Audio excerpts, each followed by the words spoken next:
Hey everybody out there in YouTube land, it's me, the Solitary Toker, coming to you at 6 o'clock on a Sunday. How you doing? I got in a fight with my mom about an hour ago. Yay!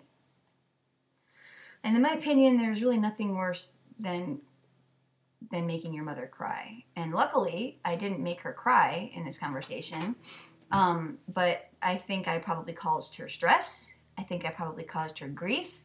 And I probably hurt her feelings in one way or another, and that's almost as bad. It's like, do you ever have that frustration where it's like, you have this idea of me, and that's not who I am? I mean, she called me selfish, and I don't see that. I'm not selfish. And she called me prejudice, and I was like, what? Prejudice is something that's animosity and cruelty. I mean, that's what prejudice is. You know, thinking yourself above someone else, thinking someone is less than you. And I'm just like, how can you think this of me? How can you? She thinks I have a big chip on my shoulder, and she's always saying, you're too defensive, you're too defensive. And I'm like, I feel like I'm a salmon going upstream, and she's the stream, and I'm fighting against the current, and the current is her idea of who I am. And it's me then struggling, saying, I'm not that. That's not me. So I wrote her an email trying to explain a little bit more after we hung up the phone, because I basically said, Mom, we just need to stop now. Let's just stop. You know? And anytime I tell her that I love her after we have a fight, she scoffs and rolls her eyes. And, you know, I mean, this was on the phone, but I'm sure she would have rolled her eyes. And, you know, she thinks that I don't love her, and it's just like, how can you think that? You're my mother. And anyway, it was just a long thing. And I told myself that I wasn't going to do anything but love my mom. I mean, I wasn't going to try and change her. I wasn't going to try and get her to see things my way. I was just going to love her and just kind of stay, you know, kind of away from emotional grief. And I didn't really succeed that well tonight. So it's tote time, just because I feel that nothing got accomplished, you know? I feel like she hurt me and I hurt her, and we just yelled at each other and caused each other grief and stress, and nothing came of it. So this is the last of my scat, and scat's what I call the marijuana that I use in my vaporizer, that it kind of turns it brown, but it doesn't burn it.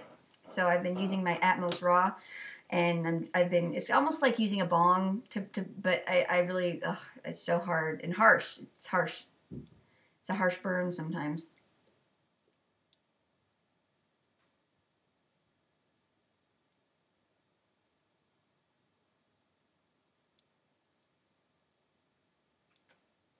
I don't think it's working right now. What's going on with you?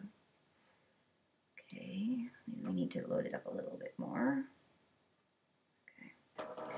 I had this dream. I was gone all weekend on I'm going to be teaching religious education this year. And it was a religious education workshop about 4 hours south. And I had this dream while I was there that I was living in an apartment underneath a dispensary or above a dispensary or something like that. And there was this guy who would not leave me alone. And I don't mean that he was like harassing me or causing me pain, but it's like I could not get him to go away. He was just a constant, unwanted presence. And I feel that this dream was my way of trying to communicate with me that it's time that I be done with marijuana, at least for a while. And I mean, if you look at some of my old videos, you see me saying, oh, I'm going on a cleanse again, you know, and then I never did. Or I'd go on a cleanse for a month, and then I'd be right back into it again. And, you know, I still believe that medical marijuana has many, many benefits for many different people. But I feel like it's become too ingrained in my lifestyle.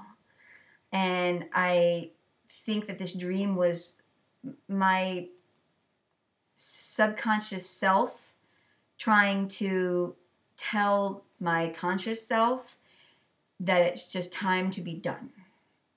And so I've decided that when I'm done with my scat, that I'm done. And I know I've talked about this for a couple videos, but it's this kind of thing. Like, I have a fight with my mom, and I get all stressed out, and the first thing I want to do is toke. I just want to toke and chill and try and work through some of the issues that she brought up in me. I mean, she said that I was selfish. She said that I was prejudiced. And those things, it's almost laughable, because I'm like, I'm such a good, kind person.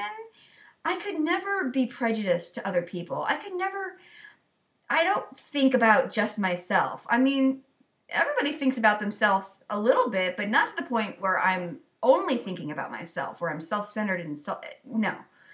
So marijuana is a way to kind of help me calm down, cool off, whatever, work through the emotional issues that it brought up in me. But it's also something that I need to be able to do without this.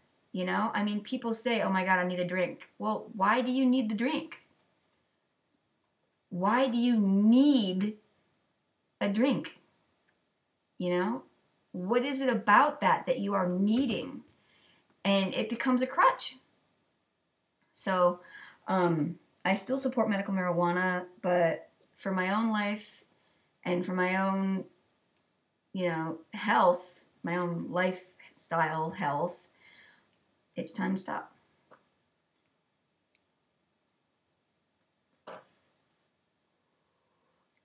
Especially when I have a really harsh hit like that was.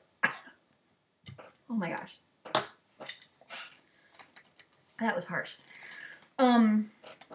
So, I don't know. I mean, it's also something that takes a part of my life. You know, if I'm going to smoke marijuana in the morning, maybe it'll be 15 minutes, maybe it'll be a half an hour. Then I want to smoke in the afternoon.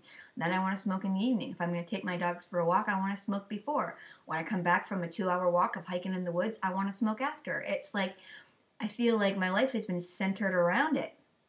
And it is a narcotic, and it does have negative effects, as well as its many, many positive effects. So I hope my subscribers aren't going to be too bummed that I'm not going to be token anymore.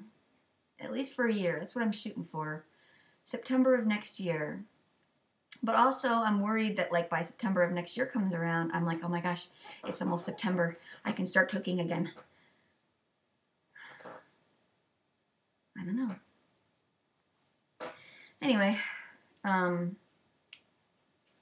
think I'm repeating myself. I said that when my scat is done, then I'm done. I'm not going to smoke anymore. I need to cleanse it from my tissues. But then again, after this phone conversation, I also needed this, you know?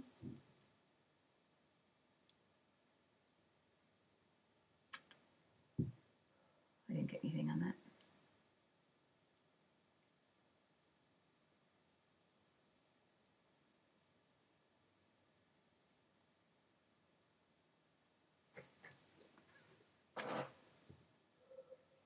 So, anyway, this has been a meditative, talking sort of toke from the Solitary Toker.